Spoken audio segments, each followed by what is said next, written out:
kita berdoa. Recording in progress. Bapa dalam surga, kami mengucap syukur sekali lagi ya Tuhan, bahwa Engkau adalah Allah yang berkuasa, bahwa Engkau adalah Allah yang tidak hanya menciptakan dunia ini lalu meninggalkan kami, tetapi Engkau adalah Allah yang terus berkarya di dalam kehidupan kami. Terutama kami boleh melihat karya-Mu di dalam kasih Yesus Kristus, di mana Yesus Kristus datang ke dunia, disalibkan, mati dan dikuburkan, dan kemudian bangkit pada hari yang ketiga. Tuhan, itulah tanda bahwa Engkau mengasihi kami sedemikian rupa.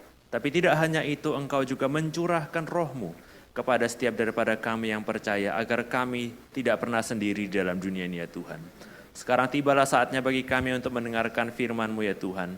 Tuhan yang kiranya boleh beserta dengan kami semua, kiranya Tuhan yang mencelikkan mata pikiran kami, kiranya Tuhan juga yang menyertai hamba-Mu yang akan menyampaikan, agar boleh menjelaskan dengan sejelas mungkin dan sebaik mungkin, dan kami semua boleh pulang dengan pengertian yang baru. Terima kasih ya Tuhan, kami berdoa di dalam nama Tuhan kami Yesus Kristus.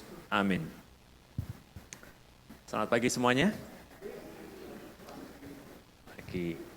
Ya, hari ini saya akan membawakan sebuah topik yang mungkin tidak terlalu umum bagi Bapak Ibu di sini. Berhubung ini adalah sesuatu yang merupakan pergumulan saya gitu ya. Jadi kalau Bapak Ibu mungkin pernah dengar gitu ya, saya dulu pernah khotbah di sini, kemudian saya berangkat studi. Nah, waktu saya berangkat studi, saya studinya itu filsafat Bapak Ibu ya. Jadi saya berangkat studi selama sekitar kurang lebih 8 tahun, kemudian saya baru pulang tahun lalu, dan banyak orang suka tanya sama saya, loh kamu sekolah apa? Teologi? Oh enggak, bukan, saya sekolah filsafat begitu. Loh filsafat, loh kamu enggak jadi ateis dah kamu nanti gitu ya. Kayak gitu-gitu, dan saya pikir ada baiknya memang, dan itu memang jadi pergumulan setiap orang yang belajar dengan sungguh-sungguh begitu ya. Yang dimana kita dibesarkan dari kecil sekolah minggu, kita berpikir bahwa oh ini adalah sesuatu yang harus kita percaya, diajarkan orang tua kita. Nah saudara, saya tidak memiliki latar belakang yang seperti itu begitu ya. Jadi saya bukan lahir di keluarga Kristen, saya kemudian bertobat mengenal Tuhan waktu saya mahasiswa. Dan waktu saya bertobat mengenal Tuhan, saya punya 1001 pertanyaan tentang kekristenan saudara. Dan banyak orang yang bingung kenapa kok saya banyak bertanya begitu. Dan itu yang membuat saya akhirnya lanjut sekolah teologi. Sekolah teologi ternyata masih belum puas, sekolah master, ambil master lagi filsafat, kemudian ambil S3 filsafat. Saya masih belum puas saudara gitu ya. Tetapi setidaknya saya pikir ada satu hal yang saya ingin terangkan, yang saya harap menolong untuk kita semua, atau mungkin kita punya saudara atau rekan yang mungkin juga punya pemikiran yang serupa begitu ya, yang kebingungan tentang apa relasinya iman kita gitu ya, kita percaya bahwa Yesus Tuhan sama akal budi kita. Apa relasinya? Apa kaitannya gitu ya? Saya datang kepada Tuhan, percaya kepada Tuhan dengan menggunakan pikiran kita dengan kritis gitu ya. Apakah kita bisa menjadi orang yang kritis, banyak bertanya dan tetap menjadi orang yang beriman? Nah itu yang saya ingin sharingkan kepada Bapak Ibu Saudara sekalian pada pagi hari ini. Nah saudara, ayat-ayatnya saya pikir sudah cukup familiar bagi kita. Saya akan coba jelaskan kepada kita dengan di sesi pagi hari ini.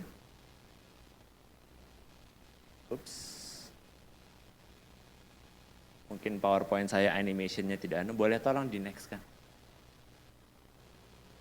Oh, ya. Lagi.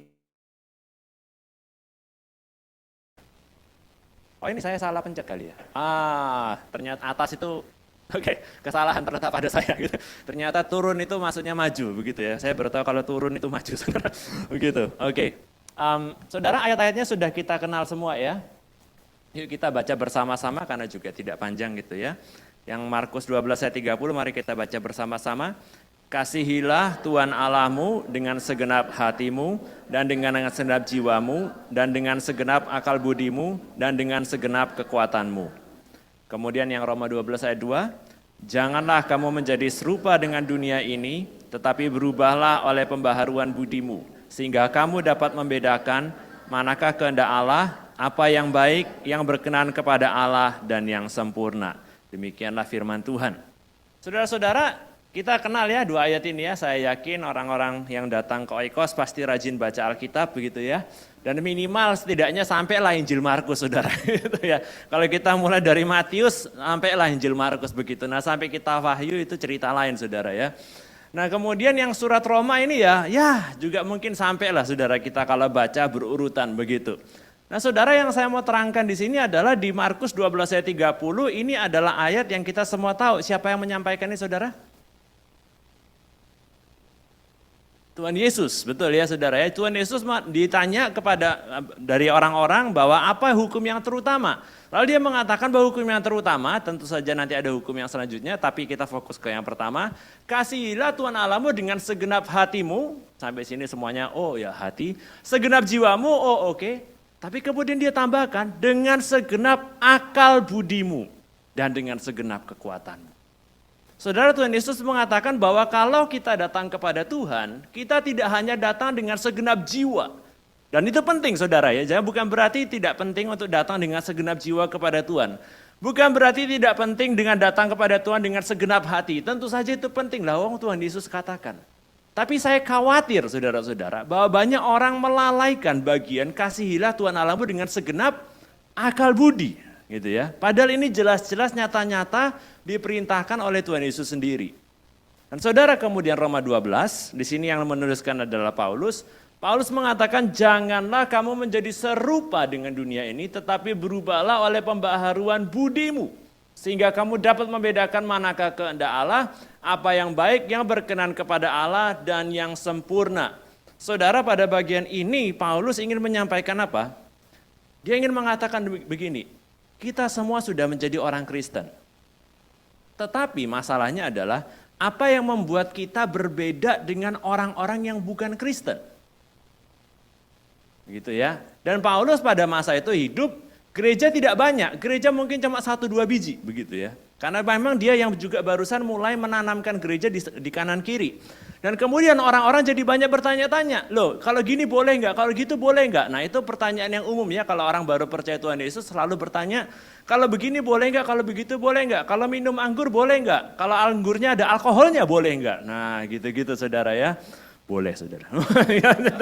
Kemudian kalau merokok boleh enggak? Atau apa dan segala macamnya. Dan ada banyak orang yang bertanya-tanya dan kemudian banyak budaya-budaya yang bukan Kristen, kemudian juga mulai masuk ke dalam kekristenan, masuk ke dalam gereja. Nah di situ Paulus mengatakan kepada orang-orang jemaatnya bahwa kamu jangan menjadi serupa dengan dunia ini, gitu ya. Jangan kamu menjadi serupa dengan dunia ini. Kalau kamu sudah jadi Kristen, kamu harus beda begitu. Nah tapi kemudian dia lanjutkan, kamu harus berubah oleh pembaharuan budimu. Nah, budi di sini bukan orang, saudara ya, meskipun banyak orang namanya budi, saudara ya.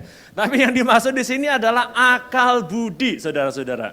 Berubahlah oleh pembaharuan budimu sehingga kamu dapat membedakan manakah kehendak Allah, apa yang baik, yang berkenan kepada Allah dan yang sempurna. Saudara, yang Paulus sampaikan di sini adalah sederhananya seperti ini.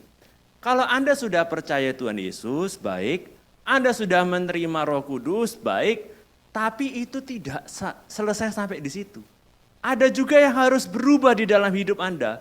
Akal budimu. Saudara, Anda memiliki Roh Kudus bukan jaminan Anda akan selalu benar. Benar enggak saudara? Ya, karena banyak orang yang percaya bahwa dia sudah dikaruniai oleh Roh Kudus gitu ya. Dan orang yang setia percaya kepada Tuhan kemudian juga kita tahu bahwa mereka juga diberikan roh kebenaran di dalam hatinya. Tetapi para rasul enggak kemudian berhenti bekerja. Benar ya saudara ya? Mereka tetap lanjut mengajar. Dan kalau kita baca 1 Korintus di sana dikatakan bahwa Tuhan memberikan salah satu karunia roh. Karunia rohnya adalah mengajar. Saudara, menerima Roh Kudus dalam kehidupan kita tidak sama dengan kemudian kebenaran semuanya langsung masuk ke kepala kita enggak usah belajar lagi. Itu tidak benar. Kalau kita baca Alkitab, kita temukan bahwa Roh Kudus sudah ada di dalam hati kita pun, kita masih harus terus-menerus diperbaharui akal budi kita. Sehingga kita bisa apa? Membedakan apa yang baik, buruk, dan apa yang sesuai dengan kehendak Allah dan apa yang tidak sesuai dengan kehendak Allah. Saudara, menjadi orang Kristen Tidak berarti kemudian kita berhenti berpikir dan selalu pokoknya ikut apa kata Roh Kudus, begitu ya. Karena siapa di antara kita di sini yang setiap pagi bangun kemudian diarahkan Roh Kudus, kamu habis gini berdiri, belok kanan gitu ya. Jangan lupa kamu makan paginya, jangan lupa kurangi gorengan gitu. Nggak ada juga kan yang begitu saudara ya. Kalau ada ya syukurlah gitu saudara. Tapi saya tidak gitu ya. Saya masih harus pergi olahraga sendiri begitu ya. Saya masih harus jaga makan sendiri. Saya masih harus kemudian set waktu saya untuk belajar dan segala macam. Itu semua pada akhirnya kita harus berpikir, saya mau jadi apa? Begitu. Saya hari Minggu akan berkhotbah di Oikos. Apa yang harus saya lakukan? Apakah saya lanjut tidur lagi gitu ya? Tidak bisa, saya harus mulai persiapan begitu. Dan ini semuanya menggunakan akal budi, saudara-saudara. Bukan meniadakan peran Roh Kudus dalam kehidupan kita. Tetapi juga jangan sampai kita berpikir bahwa hidup orang Kristen itu kayak robot.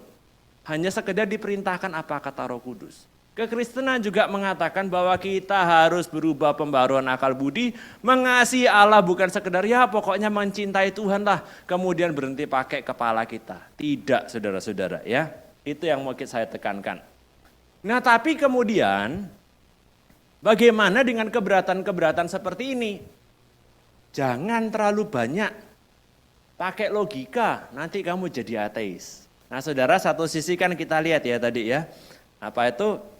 Dikatakan kita harus mengasihi Allah dengan akal budi dan kemudian kita harus berubah oleh pembaharuan budi kita, begitu ya. Tapi pada satu sisi juga kalau kita misalnya ketemu orang yang pinter, orang yang kemudian berpikir secara logis, apa yang terjadi saudara? Yang seringkali kita dengar di gereja.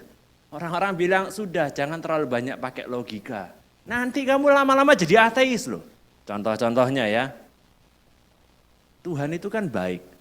Ada amin saudara. Amin ya. Kalau Tuhan baik, Tuhan mau nggak kita menderita? Tiba-tiba jadi ragu saudara. Terus kedua, Tuhan itu berkuasa tidak saudara? Amin ya, berkuasa. Kalau Tuhan berkuasa, sanggup nggak dia menghentikan penderitaan kita? Jadi kalau Tuhan maha baik dan maha kuasa, kenapa kok kita masih menderita saudara? Oh, salah satu dalam hidup kita mengikuti keselamatan ya. Nah tapi saudara bisa lihat ketegangannya di situ ya. Nah itu panjang lagi kalau kita bahas saudara. Tapi saudara lihat banyak orang yang berpikir dan banyak filsuf yang memikirkan hal ini. Bahkan dari zaman kuno, Siddhartha Gautama juga sudah memikirkan ini. Yang kemudian disebut sebagai Sang Buddha. Sang Buddha tidak percaya ada Tuhan pencipta saudara-saudara. Karena dia bilang bahwa kalau ada Tuhan pencipta berarti segala sesuatunya ini diciptakan oleh Tuhan pencipta. Dan kalau semuanya mengikuti patika samutpada yaitu sebab musabab yang saling berkesinambungan. Maka Tuhan itulah yang menyebabkan segala penderitaan kita. Tapi dia bilang gak masuk akal itu. Jadi lebih masuk akal. Yang mana? Dia bilang ya lebih masuk akal tidak ada Tuhan. Wah gitu ya kesimpulan dia. Jadi akhirnya makanya di dalam agama Buddha selalu diajarkan bahwa hanya kamu yang bisa menolong dirimu sendiri. Tidak ada orang lain, tidak ada Tuhan, tidak ada dewa-dewi yang bisa menolong kamu. Bahkan Sang Buddha pun tidak bisa menolong kamu. Hanya kamu yang bisa sampai kepada pencerahan. Kamu sendiri. Begitu ya. Nah saudara, hal-hal seperti ini menjadi tantangan bagi iman kekristenan. Dan karena itu saya paham banyak orang jadi akhirnya sudah jangan terlalu banyak dipikirkan. Nanti kalau dipikirkan lama-lama nanti saya jadi ateis gimana? Gitu ya. Yang selanjutnya, kamu harus menerimanya gitu ya. Misalnya dikasih tahu, ini kadang-kadang kalau kita datang gitu ya, persekutuan doa atau apa, tidak selalu ya, tapi kadang-kadang bisa kejadian istri saya pernah juga pengalaman dibilangi, "Wah, kamu harus," gitu ya. "Kamu harus berhenti dengar lagu sekuler," gitu ya. Terus istri saya mikir gitu kan, lagu sekuler itu yang seperti apa? Begitu, maksudnya cuma lagu yang ditulis orang Kristen aja atau bagaimana? Jangan banyak tanya. Gitu saudara ya. Jangan banyak tanya, terima saja. Ini dari Tuhan. Nah kemudian istri saya juga ceritanya, kok tahu ini dari Tuhan? Loh iya toh saudara ya, pernah nggak ada orang yang menipu dalam nama Tuhan saudara? Oh, banyaknya nggak karu-karuan saudara gitu ya. Banyaknya nggak karu-karuan. Dan ini kan pertanyaan wajar. Tapi kemudian dibilang, terima aja, ini dari Tuhan. Wah, kamu orangnya nggak punya iman. Wah, sakit hati saudara gitu kan ya. Nah saudara berpikir itu salah satunya mungkin membuat kita tampak jadi orang tidak beriman. Saya katakan, tegaskan, tampak seperti orang tidak beriman. Begitu. Nah selanjutnya, kamu ndak usah sekolah Alkitab. Nah ini yang kita paling sering dengar gitu ya. Roh Kudus akan memberikanmu hikmat. Saya harap yang sebelumnya kita sudah bahas tadi cukup jelas gitu ya. Bahwa Roh Kudus ada dalam hidup kita bukan berarti kita semua berhenti sekolah. Kita semua masih harus belajar baca laporan keuangan, ngerti dalam kurung artinya apa, artinya negatif saudara ya, artinya minus. Kita masih harus paham kalau kita buka Alkitab, ini bahwa tulisan ini ditulis pada zaman dahulu, ada konteksnya, ini diterjemahkan dari bahasa lain, dan sebagainya dan seterusnya. Itu semua enggak kemudian kita percaya Tuhan, semuanya langsung di kepala gitu ya, ngerti kairos artinya apa, oikos artinya apa. Enggak mesti saudara ya, begitu. Kalau ada yang dapat karunia itu puji Tuhan, tapi mayoritas di antara kita tidak. Betul ya saudara ya? Saya pun tidak saudara. Waktu saya percaya Tuhan, pertama kali saya dikasih pinjem Alkitab. Soalnya dia bilang Alkitabnya habis di gereja gitu ya. Ya udah saya dikasih pinjam Alkitab, saya disuruh baca mulai dari Matius. Wah, saya baca habis Matius 1 malam saudara. Benarnya Injil Matius itu enggak panjang loh saudara. Ya pendek sekali benernya. Kalau Anda misalnya punya banyak waktu segan, Anda baca aja dari awal sampai akhir habis itu cepat saudara. Jadi saya kan baru bertobat, wah inikah kekristenan. Yesus mengasihi aku begitu indah. Saya baca habis dari awal sampai akhir, semuanya saya penuh dengan pertanyaan, maksudnya ini apa gitu ya, kenapa kok Tuhan Yesus ngomong begini, kenapa kok begitu. Terus hari Minggunya saya ke gereja lagi waktu saya baru bertobat, saya tanya, ini kenapa ayatnya ngomong begini, ini artinya apa, ini artinya apa, ini artinya apa. Pertama pemimpin saya waktu itu senang, wah Vincent kamu banyak pertanyaan, saya akan jelaskan. Setelah 1 jam kemudian saudara, kemudian pemimpin saya mulai bilang, percaya aja Vincent gitu ya. Dia udah jengkel gitu ya. Saya masih ingat itu kita makan di warung saudara ya. Kita pesan makan sampai makanannya sudah dingin saudara. Dia masih menjelaskan, saya masih tanya. Begitu sampai apa itu teman-teman saya yang lain bilang, sudah pulang lanjut minggu depan gitu ya. Saya bingung loh ini ayatnya kok ngomong begini. Dia bilang, oh soalnya penjelasannya begini loh. Saya pikir, loh itu gak masuk akal, gak nyambung sama ayatnya lo bilang begini. Terus kemudian, pokoknya percaya aja Vincent, begitu ya. Jadi akhirnya saya pikir, waduh ternyata tidak bisa tanya kepada orang seperti ini. Nah itu saya bersyukur kepada Tuhan makanya saudara ya, bahwa Tuhan tidak meninggalkan saya sendirian. Ya, jadi waktu itu saya bingung, saya pergi ke perpustakaan, ya sudahlah baca sendiri. Buku itu kan sabar saudara ya, kalau orang kan tidak sabar gitu ya. Kalau buku kan saya baca nggak ngerti, saya taruh, juga bukunya enggak tersinggung gitu kan saudara ya. Kalau saya ngomong ada ketiduran kan saya tersinggung, enggak lah saudara ya, saya paham. Tapi saudara saya baca kemudian ketemu orang-orang yang ternyata sanggup menjawab, saya terpesona. Wah ternyata bisa loh ada jawabannya gitu ya. Tapi saya punya terus banyak pertanyaan. Dan itu yang membuat saya akhirnya terus menerus studi dan saya harap kita pun juga bisa seperti itu. Nah saudara, tapi yang mau saya tekankan di sini adalah bahwa orang seringkali memberikan dualisme antara iman dengan akal budi. Seakan-akan kita harus pilih satu daripada yang lain. Meskipun orang mengatakan bahwa kamu harus pakai akal budi, tapi seringkali orang juga bilang bahwa juga pakainya jangan kebanyakan. Gitu ya saudara ya. Nah saudara, saya pikir ini adalah hal yang sangat disayangkan. Begitu. Dan kalau kita mau membicarakan iman dan akal budi, pertama-tama paling penting saudara, dalam segala diskusi, ini bahkan dalam relasi, dan juga di dalam kehidupan sehari-hari, yang paling pertama-tama kita harus selaraskan itu adalah definisi, pengertian saudara-saudara. Ketika kita bilang iman, maksudnya kita itu apa? Ketika kita bilang akal, maksudnya itu apa? Kenapa kok ini harus saudara? Soalnya saudara, kata-kata itu punya kekuatan yang aneh saudara. Kata yang sama artinya bisa beda-beda. Begitu ya. Misalnya saya bilang 2 kali 2. Sama saya bilang handphone saya kecebur kali. Kan Anda enggak tanya handphone saya kecebur kali terus orangnya bilang jadi berapa? Nah itu namanya salah paham, benar saudara ya. Kata yang saya pakai sama, kali gitu ya. Tapi kemudian artinya beda. Nah saya pernah ya waktu lagi potong rambut gitu, kemudian saya bilang saya suka main catur gitu ya. Terus oh saya juga suka main catur yang potong rambutnya. Oh gitu, wah mainnya kayak gimana Pak? Oh saya kalau main pakai waktu. Wah mainnya berapa lama Pak waktunya Pak? 1 menit. Nah, saya sudah mulai bingung gitu kan. Oh 1 menit mainnya, loh memang ada saudara main catur 1 menit ya, namanya apa itu bullet gitu ya. Apa itu bukan bullet ya, bullet ya peluru gitu maksudnya. Terus saya tanya, loh 1 menit Pak? Iya itu main di kampung saya. Oh pakai jam gitu Pak? Iya pakai jam. Wih 1 menit pakai gini, kalau di handphone saya paham kan cepat pakai jempol kan saudara ya. Kalau kayak gini 1 menit ya lumayan loh ya saudara. Apa enggak jatuh semua gitu. Begitu, terus saya tanya, loh sungguhan tak Pak 1 menit bukan 10 menit tak Pak? Oh enggak 1 menit, cuma 1 menitnya lama. Nah saudara kalau Anda jadi saya, Anda lanjut ngomong apa saudara? Gitu ya, dia pegang gunting ya saudara.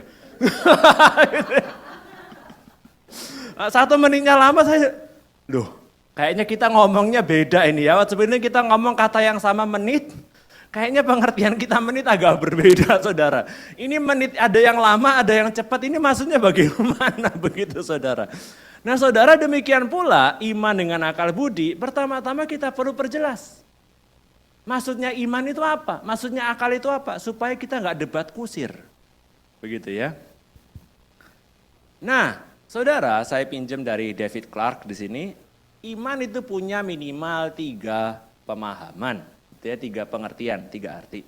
Yang pertama adalah akal otonom, dengan kata lain akal yang independen. Artinya adalah ini akal ya, kita bicara akal. Akal itu bisa punya 3 pengertian. Yang pertama adalah akal otonom, pikiran manusia yang lahir dari keinginan untuk hidup independen dari Allah. Dengan kata lain, di mana kalau di Alkitab kita baca, akal kita itu senantiasa berusaha untuk berontak, berusaha untuk mencari cara supaya kita tidak perlu bergantung kepada Tuhan, berusaha mencari cara supaya kita bisa mencurangi Tuhan, seperti misalnya Ananias dan Safira, begitu ya. Berusaha mencari cara seperti Saul gitu ya, yang berusaha mencari cara bagaimana caranya supaya dia bisa memanipulasi Tuhan. Nah ini pengertian pertama akal. Nah sampai di sini saya pikir sudah cukup jelas ya. Kalau pengertian akal adalah ini bertentangan nggak sama iman saudara? Jelas ya, bertentangan. Nah Alkitab sering menggunakan kata akal untuk pengertian yang ini. Nah karena itu saya paham banyak orang Kristen merasa bahwa jangan terlalu banyak pakai akal. Jangan bersandar kepada pengertianmu sendiri, kata Amsal. Betul saudara ya. Nah maksudnya itu adalah akal otonom. Kalau maksudnya akal dan pengertian adalah pikiran kita yang berusaha untuk independen, untuk berdiri sendiri daripada Tuhan, nah itu jadi problem. Tetapi 2 arti selanjutnya itu netral saudara. Yaitu yang kedua adalah kapasitas untuk menghasilkan pengetahuan. Itu ya, yaitu totalitas dari kapasitas kita untuk mengetahui, dengan kata lain segenap perlengkapan pikiran manusia. Maksudnya itu bagaimana saudara?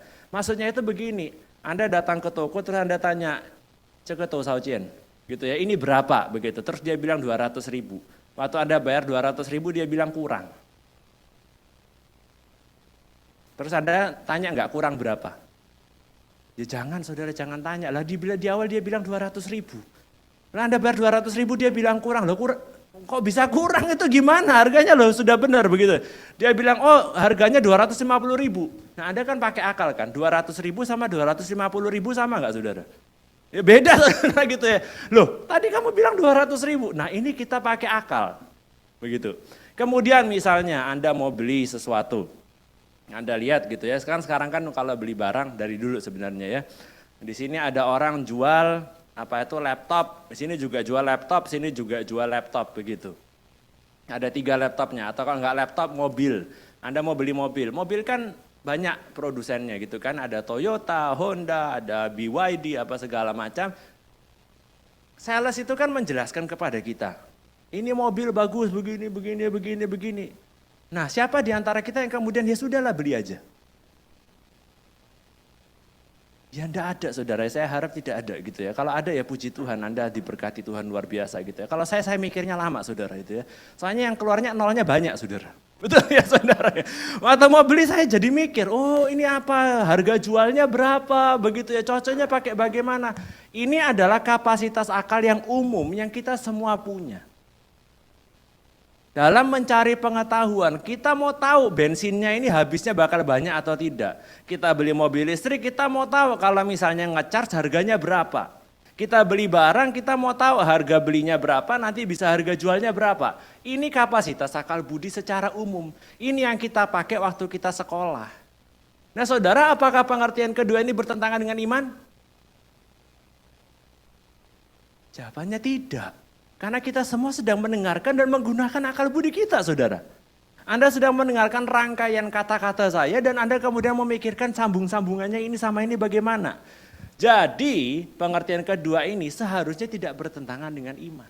Dan demikian pula pengertian ketiga. Kalau misalnya ini semua perlengkapan pengetahuan kita, kadang orang mengatakan akal budi bisa dibedakan dengan imajinasi. Ya sudah, ini salah satu perlengkapan pikiran manusia juga tidak masalah, saudara-saudara. Jadi sebenarnya yang mau saya tekankan itu adalah sederhana. Yaitu bahwa akal budi kalau dipahami dalam pengertian yang netral seperti ini, tidak ada pertentangannya sama iman kita, saudara-saudara. Gitu ya. Dan demikian pula kita juga harus mendefinisikan apa artinya iman. Nah saudara secara tradisional iman itu punya 3 komponen. Ya, ada bahasa latinnya supaya kedengaran keren aja. Notitia. Notitia itu adalah proposisi yang diimani. Maksudnya itu adalah isinya. Saudara kalau Anda dikatakan apakah ada orang beriman? Jawabannya ya, gitu ya. Beriman sama apa? Nah itu proposisinya. Apa hal yang Anda imani? Apa hal yang Anda kemudian Anda katakan saya percaya, itu notisianya. Sampai sini jelas ya. Nah notisia itu setiap iman selalu ada isinya saudara. Anda beriman kepada apa? Anda tidak bisa, Anda beriman kepada apa? Enggak tahu. Nah itu enggak bisa saudara. Anda beriman kepada sesuatu. Gitu ya. Yang kedua asensus. Gitu ya, dari kata assent. Ya, yang kemudian jadi kata bahasa Inggrisnya assent. Gitu ya. Kepercayaan atau persetujuan bahwa proposisi tersebut benar. Ketika Anda beriman kepada sebuah proposisi, proposisinya itu tidak hanya ada proposisi tersebut, Anda juga kemudian mengasumsikan bahwa proposisi tersebut benar. Dan yang ketiga, fiducia, itu mengatakan bahwa tidak hanya kita menganggap proposisi tersebut benar, kita bertindak berdasarkan kepercayaan tersebut. Oke, saya tahu itu semua cukup abstrak, saudara ya. Tapi mari kita ambil contoh sehari-hari. Contoh sehari-harinya adalah begini, saudara ya. Misalnya Anda mau naik lift. Nah, kalau Anda mau naik lift, Anda itu sebenarnya beriman, saudara. Kenapa? Karena pernah nggak ada lift yang mati, saudara? Pernah ya. Ada nggak lift yang kemudian jatuh? Pernah ya. Naik pesawat, saudara ya. Ada nggak pesawat yang jatuh? Hilang ya. Ada, saudara ya. Sebenarnya nggak banyak. Tapi karena kalau pesawat jatuh itu langsung terbang semua, saudara langsung ya. Tapi yang terbang cuma jiwanya saja, sisanya jatuh ke bawah, saudara. Itu kalau pesawat memang lebih heboh gitu ya. Sebenarnya orang jatuh dari motor lebih sering daripada naik pesawat, saudara. Tapi saudara, Anda mau naik pesawat, pesawat bisa jadi jatuh loh. Mobil bisa jadi tabrakan, bisa jadi kecelakaan. Naik sepeda motor juga bisa jadi kecelakaan. Tetapi Anda percaya, beriman bahwa Anda punya kesanggupan untuk menyetir dengan baik. Contohnya kalau nyetir motor atau naik mobil begitu ya. Anda percaya, beriman bahwa pesawat Anda ini akan mengantarkan Anda sampai ke tujuan dengan selamat. Begitu ya. Dan ini kenapa disebut beriman? Karena Anda tahu bisa jadi tidak. Betul ya? Ini kita harus pikirkan gitu ya, bahwa banyak hal di dunia ini yang tidak pasti. Anda beli barang, Anda pikir Anda bisa jual harganya mahal, tiba-tiba ada yang jual lebih murah, ya berarti iman Anda di awal keliru. Kepercayaan Anda di awal keliru, tetapi ini semua bisa terjadi saudara-saudara. Jadi iman itu artinya apa? Pertama ada konten, terus Anda menganggap konten itu benar, tapi sampai situ nggak cukup. Soalnya kalau cuma 2 ini, itu sama seperti iblis saudara-saudara. Karena iblis juga percaya bahwa ada Tuhan, setuju bahwa Tuhan itu ada, tetapi apakah iblis bertindak berdasarkan kepercayaan tersebut? Tidak. Demikian pula makanya kekristenan mengatakan kalau kita beriman tidak hanya kita percaya ada Tuhan, tidak hanya kita mengatakan bahwa ada Tuhan itu benar, tapi kita juga bertindak berdasarkan kepercayaan itu, saudara-saudara. Demikian pula waktu Anda mau masuk lift, Anda tidak hanya bilang bahwa saya percaya lift ini aman, Anda juga masukkan kaki Anda ke dalam lift tersebut dan biarkan pintunya menutup, enggak kemudian langsung panik, wah enggak jadi gitu, gitu saudara ya. Waktu Anda naik pesawat, Anda percaya bahwa pesawat itu akan sampai ke tujuan dengan selamat, maka Anda melangkahkan kaki Anda untuk masuk dan duduk di kursi Anda, ada turbulence sedikit, Anda juga tidak kemudian langsung berdiri begitu ya, mau kemana lagi, sudah terlambat juga, saudara. Apa itu? Anda percaya bahwa, dan Anda tidak hanya percaya, Anda bertindak berdasarkan kepercayaan tersebut. Anda beli di Tokopedia, Anda beli di Shopee, itu semuanya butuh iman saudara-saudara. Betul ya? Kan Anda bayar dulu kan? Barangnya bisa jadi sampai barangnya beda. Gitu, bisa terus nggak boleh return, nggak boleh retur gitu. Macam-macam. Nah saudara, iman sebenarnya pengertiannya sederhana saja. Bahwa Anda ada sesuatu, katakanlah sebuah kalimat, sebuah proposisi gitu ya, Anda anggap itu benar, kemudian Anda bertindak berdasarkan apa yang Anda percaya benar itu. Meskipun bisa jadi salah. Nah, di sini ada tabrakannya nggak sama akal budi?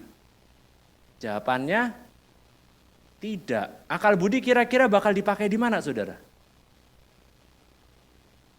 Di asensus. Saudara, ada orang, iman itu ada derajatnya saudara. Ada iman yang rasional, ada iman yang tidak rasional. Iman yang tidak rasional itu adalah Anda sudah tahu ini pasti salah, Anda masih percaya. Itu enggak rasional. Begitu ya. Misalnya, saya bilang sama Anda, saudara kasih saya uang. Nanti saya kembalikan 100 kali lipat bulan depan. Terus Anda kasih saya uang. Nah itu tidak rasional saudara. Kalau saya bisa lakukan itu, saya enggak butuh uang Anda saudara. Betul ya saudara ya, saya tinggal muterin duit saya aja, saya bagi-bagi duit saudara, begitu ya saudara ya. Nah kalau Anda beriman, Anda lihat misalnya makanan, Anda cium baunya kok basi ya. Kayaknya ini rusak, nah Anda lihat kemudian ada keluar belatungnya apa segala macam, Anda bilang nggak apa-apa, saya percaya makanan ini sehat. Itu namanya iman yang kurang cerdas saudara gitu ya kira-kira ya. Nah saudara, di sini iman pun juga harus kita evaluasi saudara. Ada iman yang rasional, ada iman yang tidak rasional. Nah kekristenan mau mengatakan kepada kita bahwa kita perlu beriman, betul. Tapi iman kita juga jangan tidak rasional. Iman kita juga perlu rasional. Bahwa kita harus beriman kepada sesuatu yang kita punya alasan untuk percaya. Jangan sampai alasan yang kita punya malah menentang proposisi tersebut, kemudian kita hantam percaya aja. Nah itu adalah hal yang sangat tidak bijaksana. Begitu ya, itu mungkin lebih parah daripada berjudi saudara. Karena kalau berjudi pun kadang Anda masih bisa mikir kemungkinan Anda masih bisa menang begitu. Tapi kalau sudah tahu jelas salah Anda beriman, itu namanya hempen. Saudara ya, kurang pandai saudara-saudara begitu. Nah, jadi saya pikir apakah iman dan akal budi bertentangan? Jawabannya adalah ya. Apabila kita memahami akal budi sebagai cara kapasitas pemikiran kita atau salah satu perlengkapan kognitif kita, maka tidak ada pertentangan sama sekali dengan iman. Dan bahkan seperti yang saya sampaikan tadi, iman memiliki komponen persetujuan, yakni mengenai kebenaran proposisi yang diimani. Bagaimana menilai kebenaran kalau tidak dengan akal budi? Ada orang bilang mau beli ini top chair gitu ya, paling bagus, harga jualnya bisa naik 2 kali lipat. Anda harus mikir dong, masuk akal enggak pernyataan ini? Begitu ya. Ada orang bilang beli saham ini naik 100% tahun depannya begitu. Anda juga harus mikir, kenapa percaya kepada dia? Begitu ya. Ini bukan uang kecil-kecilan gitu ya. Saya itu senang baca buku-buku soal investasi saudara ya, waktu itu dilemparin sama teman saya. Saudara studi S3 itu kalau baca buku yang berkaitan dengan studi terus itu capek juga saudara. Jadi saya kadang istirahatnya baca buku-buku lain yang lebih bermanfaat misalnya finansial saya. Gitu ya. Jadi saya baca buku, saya pikir ada yang bagus sekali dari Peter Lynch itu ya. Peter Lynch itu dulu mantan hedge fund manajernya Fidelity. Jadi itu kalau di Amerika, waktu itu saya studinya di Amerika, itu terkenal bahwa waktu saham lagi turun dia masih stabil, turun juga tapi nggak terlalu turun parah. Waktu lagi naik dia naiknya lebih tinggi. Jadi waktu dia pegang itu di kepalanya itu bertahan terus saham-saham orang yang taruh duitnya di Fidelity begitu. Terus dia pensiun dini. Ya, itu pinter juga saudara ya, pensiun waktu Anda masih menang, betul ya saudara ya. Jangan sudah dihantam kalah baru kemudian Anda pensiun, orang bilang wah itu berarti sudah nggak sanggup lagi gitu saudara. Dia pensiun dini, kemudian dia bilang begini, salah satu observasi dia tuh heran. Orang mau beli mesin cuci, itu keliling loh saudara, keliling toko elektronik, cari diskon 200.000. Belum juga cari diskon, kadang tanya ada fitur apa lagi, bisa digini, padahal harga mesin cucinya berapa. Gitu ya, tapi begitu beli saham saudara, orang tiba-tiba langsung lempar $100.000. Tapi nggak pakai mikir, cuma dibilangi aja, ini bakal naik, plus masuk $100.000. Dia mikir ada yang aneh sama orang-orang ini gitu ya. Beli mesin cuci, beli handphone, mikirnya lama sekali, begitu main saham langsung lempar $1 juta begitu. Langsung lempar semua tabungan seumur hidup dimasukin. Terus rugi terus bilang, lu kok rugi? Ya Peter Lynch bilang, kenapa kamu beli mesin cuci aja kamu mikir, kenapa begitu kamu lempar uang sebegini demikian banyak untuk saham, kenapa kamu enggak mikir? Begitu. Nah saudara, yang mau disampaikan di sini itu adalah apa? Maksudnya adalah begini, ketika Anda percaya kepada sesuatu, termasuk ketika Anda menikah, Anda memilih universitas, Anda harus mengevaluasi, berpikir benar enggak ini universitas yang tepat untuk Anda, benar enggak ini pasangan yang sepadan dengan Anda. Itu semua bukan cuma sekedar pakai iman. Demikian pula di dalam kekristenan. Anda datang ke sebuah gereja, Anda pun juga harus berpikir, apakah yang diajarkan gereja ini benar? Apakah diajarkan sesuai dengan Alkitab? Soalnya kenapa saudara? Banyak sekte sesat. Banyaknya enggak karu-karuan saudara-saudara ya. Dan kalau cuma sektenya sesat, ya oke lah, sudahlah, ya sudah sesat-sesat pikir sedikit ya sudah. Tapi kadang sekte sesatnya bisa sampai bunuh diri bersama. Benar ya saudara ya? Kemudian ada sekte sesatnya misalnya di Korea itu pernah rame gitu ya. Sekte sesatnya semua anak-anaknya dicabuli saudara, anak-anak perempuannya. Kemudian pendetanya punya istrinya banyak sekali, digilir setiap minggu gitu saudara. Gile kayak begitu. Dan terus dibilang percaya saja, lo jangan. Ojo hempen. Jangan sembarang percaya begitu saudara, jangan kurang cerdas gitu saudara. Maka iman pun juga perlu akal budi. Benarkah ini adalah suara Tuhan? Benarkah ini adalah yang diajarkan oleh Alkitab? Benarkah Tuhan akan menginginkan saya untuk melakukan hal seperti ini? Itu kita perlu pikirkan. Nah, kalau kita melakukan ini, kita akan tampak tidak beriman. Tapi sebenarnya yang kita lakukan adalah kita beriman seperti yang diajarkan Alkitab. Karena zamannya para rasul pun saudara, banyak pengajar sesat. Mereka tidak bilang, pokoknya percaya kita aja. Enggak saudara. Mereka bilang, kami adalah saksi mata. Coba kamu pikirkan, siapa orang-orang itu? Orang-orang itu bahkan waktu Yesus hidup dan mengajar mereka enggak ada. Sekarang tiba-tiba ngajarin soal Yesus. Kita hidup jalan kaki sama makan minum bareng sama Tuhan Yesus. Kamu pilih percaya yang mana? Nah saudara itu akal budi saudara. Gitu. Iman pun juga harus pakai akal saudara-saudara. Begitu. Jadi iman dan akal budi saya harap kita bisa paham tidak bertentangan. Nah syukurnya bukan cuma itu ayatnya saudara. Ayatnya banyak saudara. Meskipun tidak semuanya kita bisa bahas ya. Amsal 4 ayat 7, permulaan hikmat ialah perolehlah hikmat dan dengan segala yang kau peroleh, perolehlah pengertian. Itu ya. Amsal 18 ayat 15, hati orang berpengertian memperoleh pengetahuan dan telinga orang bijak menuntut pengetahuan. Saudara, Anda tidak bisa tahu hanya dengan beriman. Anda perlu menggunakan akal. 1 Tesalonika 5 ayat 21, ujilah segala sesuatu dan peganglah yang baik. Sama juga ayat Roma 12 tadi begitu ya. Dikatakan bahwa kita harus diperbaharui akal budi kita supaya kita bisa membedakan yang mana yang kehendak Allah dan yang mana yang bukan.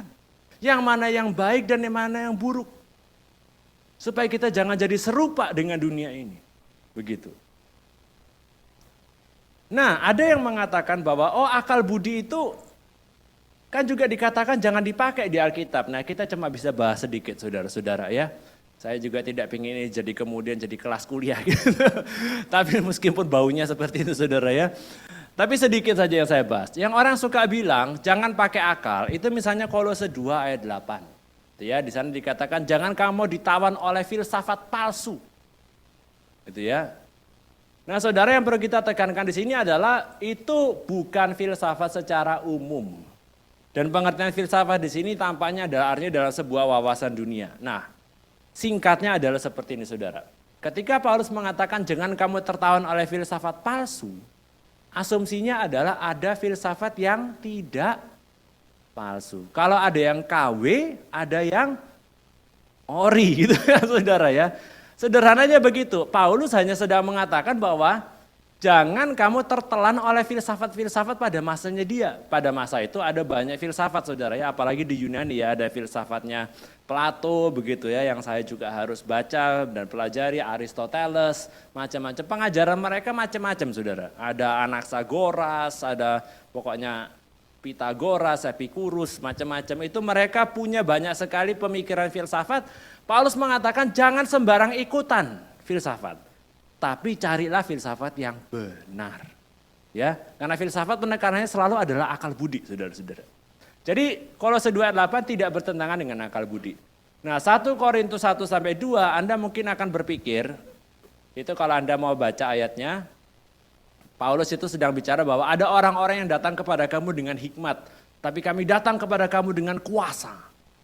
Nah, seakan-akan Paulus ingin mengatakan jangan pakai hikmat, jangan pakai akal budi. Nah, saudara, itu penafsiran yang tidak tepat. Kenapa? Pertama, Paulus sendiri menggunakan argumentasi dan logika di Kisah Para Rasul 17 dan 1 Korintus 15, masih surat yang sama. Dan yang kedua, berkontradiksi dengan perikop lain seperti 1 Petrus 3:15, begitu ya, yaitu yang Petrus mengatakan bahwa kita harus siap sedia untuk memberikan pertanggungjawaban iman kita kepada orang yang menanyakan, begitu ya. Jadi kemungkinan yang dimaksud Paulus di sini adalah hubris, gitu ya, bahasa Yunaninya dari kesombongan. Yang Paulus ingin tekankan di sini itu adalah, jadi bukan nous, yaitu akal. Yang Paulus ingin tekankan di sini adalah ada orang-orang yang sudah terlalu sombong, gitu ya, karena mereka tampaknya berhikmat. Penekanannya di tampaknya gitu ya. Mereka ngomong dengan bahasa-bahasa yang susah. Orang-orang kemudian terpesona, lebih baik ikut ini aja. Omongannya Paulus terlalu sederhana soalnya. Nah, Paulus bilang, jangan ikut orang cuma gara-gara dia kelihatan pintar. Nah, itu juga hati-hati saudara. Ada banyak orang juga soalnya kelihatannya pintar tapi nggak pintar. Tapi dia pintar untuk menipu orang supaya dia kelihatan pintar. Wah, mutra itu. Tapi kira-kira seperti itu saudara. Paulus mau bilang bahwa jangan seperti itu. Nah, yang mau ditekankan kalau kita paham konteks, saudara, pada masa itu ada ajaran namanya sofisme ya. Yang kita kalau dalam bahasa Inggrisnya sekarang jadi berkembang jadi sophistry. Sophistry itu artinya adalah sekedar ucapan-ucapan yang tampaknya pintar, tampaknya cerdas, tetapi sebenarnya nggak ada artinya, saudara. Itu retorika. Ya, retorika dengan logika itu beda, saudara. Ya, kalau nanti ikut kelas saya jelaskan panjang lebar gitu ya. Misalnya Martin Luther King Jr. gitu ya. Ketika dia berpidato, itu kadang-kadang logikanya mungkin tidak selalu nyambung, saudara ya. Obama pidato, Donald Trump pidato itu jelas nggak ada logika. Apa itu? Kadang logikanya nggak terlalu nyambung, tetapi dia kata-katanya retorisnya itu bagus. Ya, misalnya Martin Luther King itu bilang, I have a dream. Terus dia berhenti gitu kan ya. One day my 4 little children will not be judged by the color of their skin, but by the content of their character. I have a dream. Saudara, pernyataannya Martin Luther King itu bukan argumen. Dia cuma mengatakan, saya punya mimpi suatu hari anak-anak saya tidak dihakimi berdasarkan warna kulit, tapi berdasarkan konten karakter mereka. Tapi dia tidak memberikan kepada kita alasan kenapa kita harus percaya sama mimpinya dia. Itu retorika, tapi tampaknya terdengar piawai dan dahsyat. Nah bukan salah, tapi pada zaman Paulus, orang-orang ada yang sekolah khusus supaya bisa ngomong begitu, saudara. Paham ya? Orang-orang ada yang sekolah khusus dan bahkan membayar orang supaya mereka itu bisa ngomong dengan piawai. Tapi mereka nggak peduli sama kebenaran. Yang Paulus ingin katakan di sini adalah, jangan sekedar ikut-ikut seperti itu. Jangan sekedar kamu pintar ngomong tetapi nggak ada isinya. Soalnya orang kadang kalau sudah pintar ngomong, belum tentu selalu mendekat kepada kebenaran. Pintar ngomong untuk supaya bisa menipu dengan lebih bagus.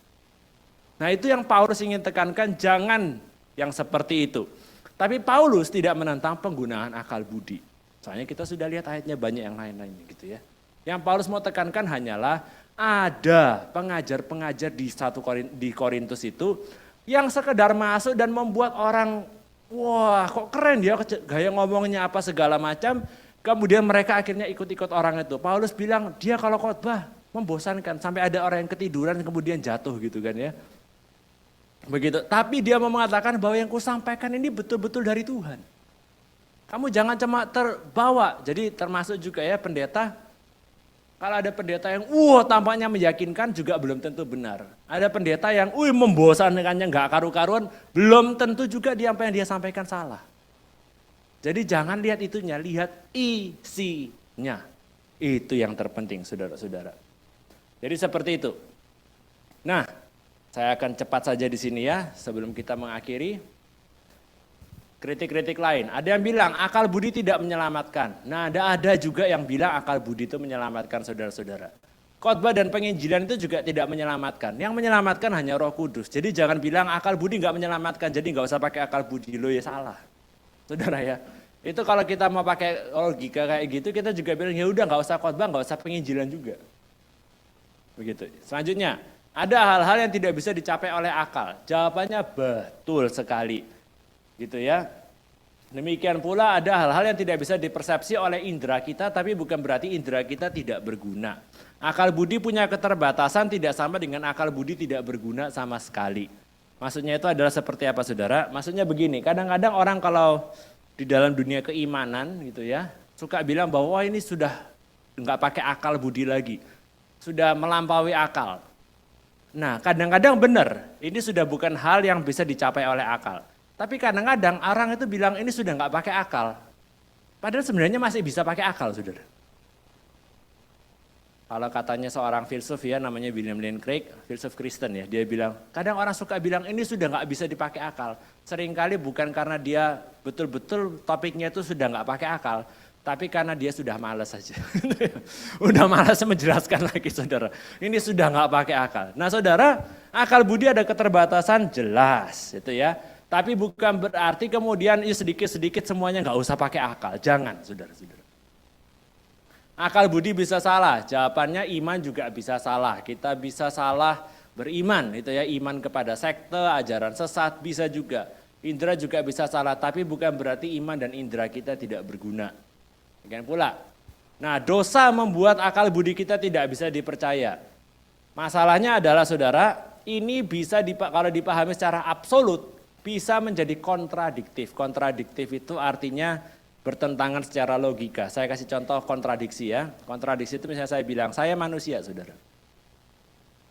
Dan saya bukan manusia.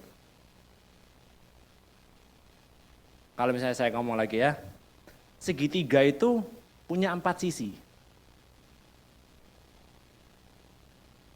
Betul nggak saudara segitiga punya 4 sisi? Coba dibayangkan segitiga yang punya 4 sisi saudara. Gimana bentuknya saudara? Kayak persegi, dia sudah bukan segitiga lagi, betul saudara ya. Mana ada segitiga punya 4 sisi saudara gitu ya.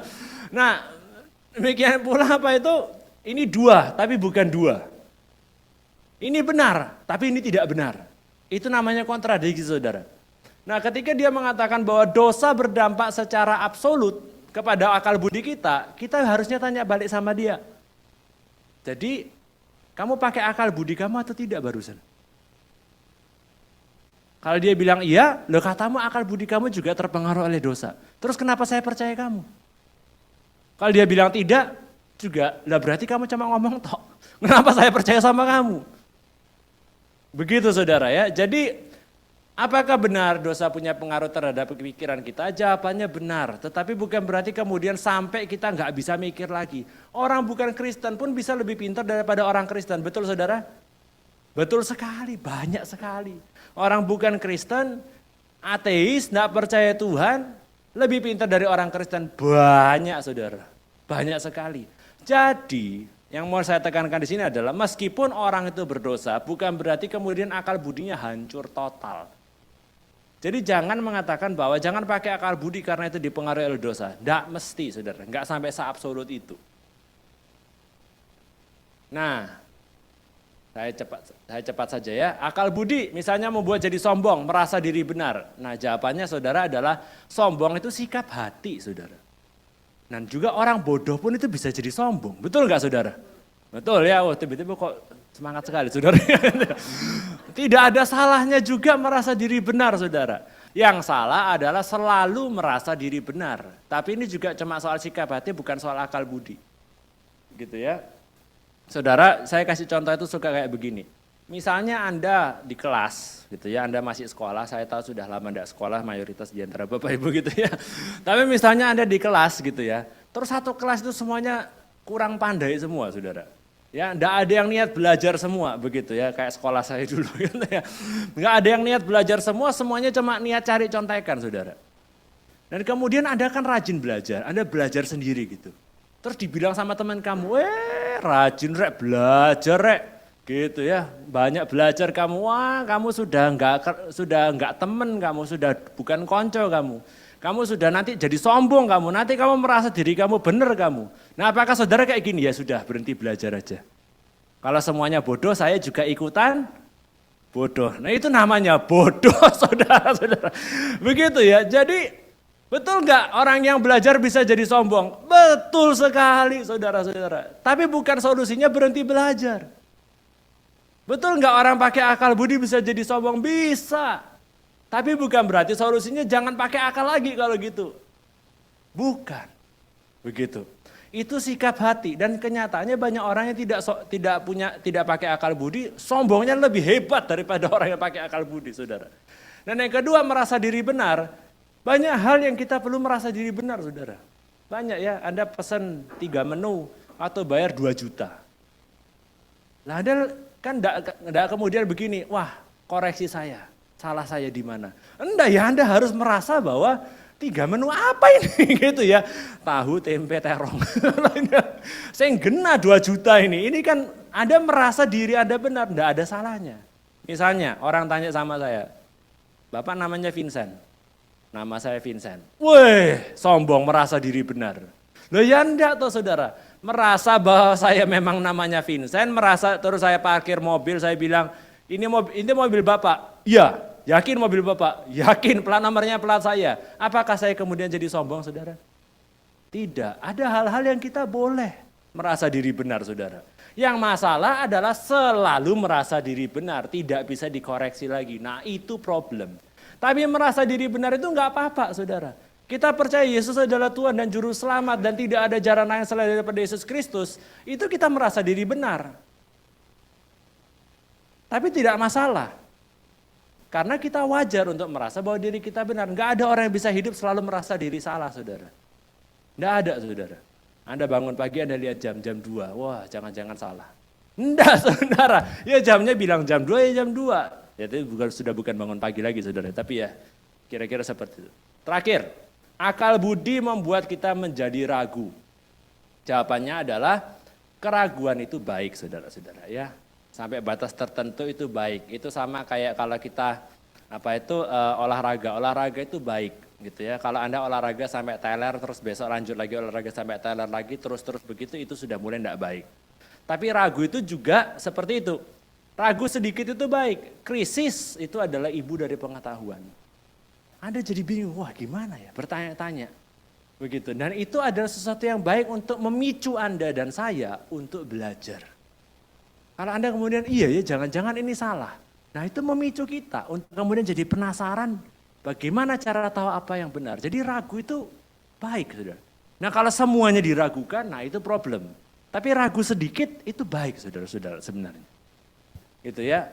Dan juga kita seringkali menuntut orang lain kalau kita penginjilan supaya mereka meragukan apa yang mereka percaya. Masa kita tidak boleh ragu akan iman kita sesekali?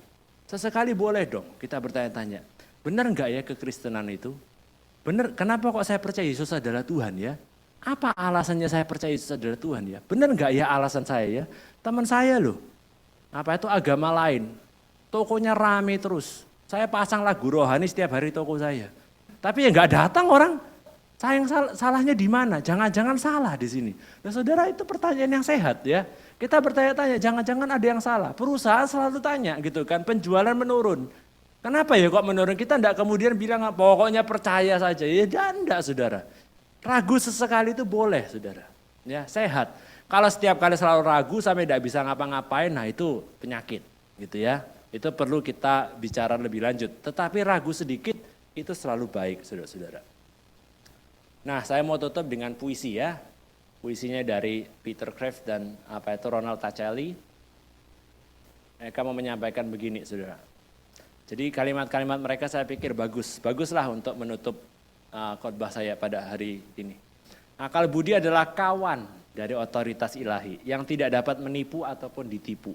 Tetapi bukan kawan dari otoritas, tren dan mode manusia. Akal budi adalah kawan dari iman di dalam otoritas ilahi, tetapi tidak kepada kenaifan. Maka akal budi membimbing menuju iman dan menjauhkan diri dari kesesatan. Ya. Akal budi adalah kawan dari pengharapan, tetapi bukan impian kosong manusia. Akal budi adalah kawan dari agape, kasih, tetapi bukan eros, gairah, keegoisan. Akal budi adalah kawan dan melengkapi gambar, simbol, dan mitos yang juga menyatakan kebenaran. Tetapi bukan kawan dari imajinasi yang tidak masuk akal, fantasi esoteris, atau mistisisme palsu yang menipu. Begitu saudara-saudara. Kesimpulan saya adalah ini saudara. Alkitab mengajarkan kita bahwa akal budi adalah pemberian dari Allah yang perlu kita gunakan untuk mencari kebenaran dalam kehidupan sehari-hari dan dalam kehidupan beriman. Dan karena itu kita jangan mau diombang-ambingkan oleh angin pengajaran palsu. Seperti yang dikatakan oleh Paulus di Efesus 4 ayat 14. Sehingga kita bukan lagi anak-anak yang diombang-ambingkan oleh rupa-rupa angin pengajaran, oleh permainan palsu manusia dalam kelicikan mereka yang menyesatkan. Amin. Mari kita berdoa.